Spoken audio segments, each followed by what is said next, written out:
Welcome back to another episode of Simple Brains. It's easy if you try. So if you are a traveler and you are looking for a Singapore visa, then this video is for you. Keep watching this video till the end because I have answered so many FAQs by now.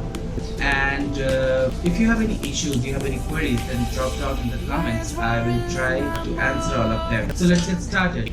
Question number one that comes in the mind is, can I do Singapore visa myself or I need an agent? So yes, you definitely need an agent for Singapore visa because the Singapore embassy have given this responsibility to few of the agents. They have approved few of the agents to do this. So where I did my last visa was from BFS Global, but on the website of Singapore embassy you can find there are different vendors as well, like more than one who provide it. So BFS Global is a global one. I'm not a sponsor of it, but yes, it gives a good service. It gave me a good service. My visa was done in one day. I submitted it today, so I got it tomorrow. I got it on the email confirming that yes, your visa is there. And when I clicked on it, I got a visa on my email itself. So I had to go only once there. So talking about things, what all you need. So I have made this slide that you can see on your screen. So here in this blog, I'll share the link of this blog. So if you're in your home country, before coming to Singapore, you are making it's very good. Like you just go to the embassy, you give the entry and the exit ticket to Singapore, and give hotel booking, give passport copy, one passport size photograph, and application form. So what application form exactly you need, I'll show you right now. So if you search on internet saying Singapore visa application PDF, you'll get this copy, and this is form 14A. So this is the form, and this form is quite easy and simple. One photograph to be sticked, and name, DOB, marital status, country of birth, travel document, and country of origin, and other details. So great, you just fill this form, and along with the other things that I'm showing on the screen, exit ticket, hotel booking, passport copy, passport size photograph, the application, and cash to give. So cash to give is around 91 MYR, that is Malaysian ringgits. So if I convert it to INR, it will be around 1800 rupees. And this you have to give along with the application, and that's what you have to do. Once it's sent, the VFS Global will be sending it forward to the Singapore embassy, and it will be approved from there, and you will get it in email in the form of e-visa. So you just have to print it out and take it to the Singapore immigration when you go there with your passport. So Singapore immigration is really tough. I mean, other than I have traveled so many Asian countries, but the Singapore embassy, they ask a lot of questions to me, like where are you going, where's your hotel ticket, and all those stuff. They ask a lot of questions. But yeah, if you are stable with those answers, so it's completely fine. That there's no issue with that. So you can easily clear it if you are a genuine person.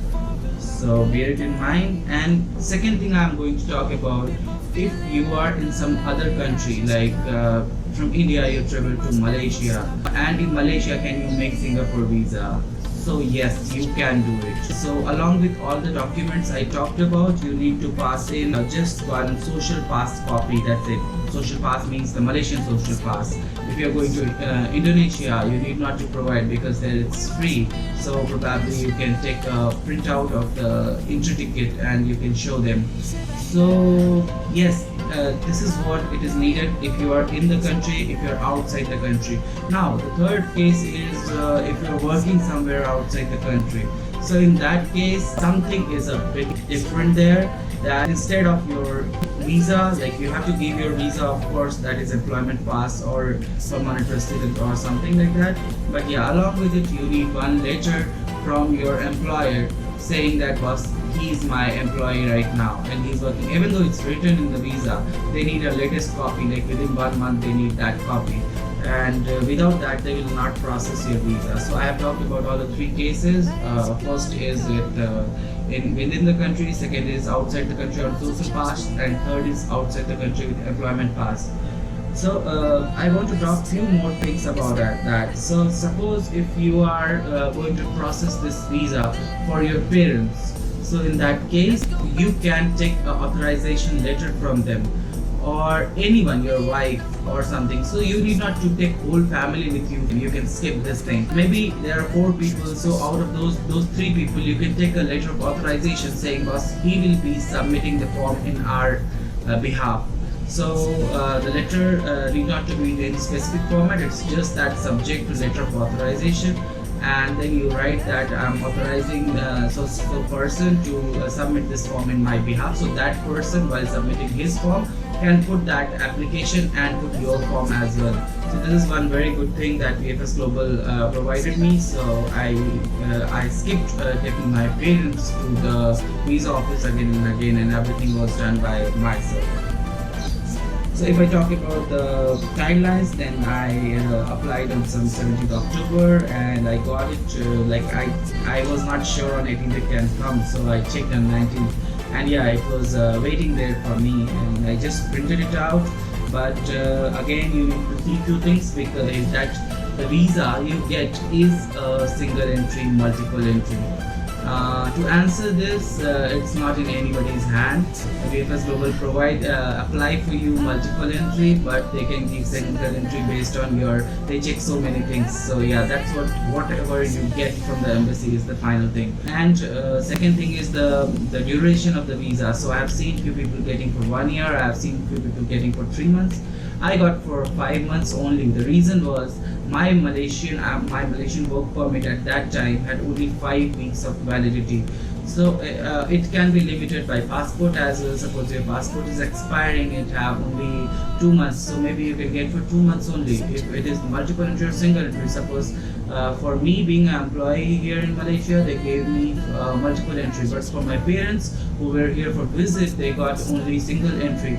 So it all depends on the immigration officer, and you cannot do anything on this in Singapore visa. So bear this in mind, and yes, the agency helps you a lot. VFS Global and all those, they have a good customer support in terms of email, in terms of phone connectivity, so you can connect with them. They guide you every nook and corner before you reach there. So this is what I have to give you today, and if you have more questions regarding Singapore visa, drop down in the comments below. I have so many people who have done their Singapore visa and the problems they have faced. So might be we will be able to help you out with your visa. So that's all for today. Thank you very much, and consider subscribing if you like the video. Do share it. Thank you.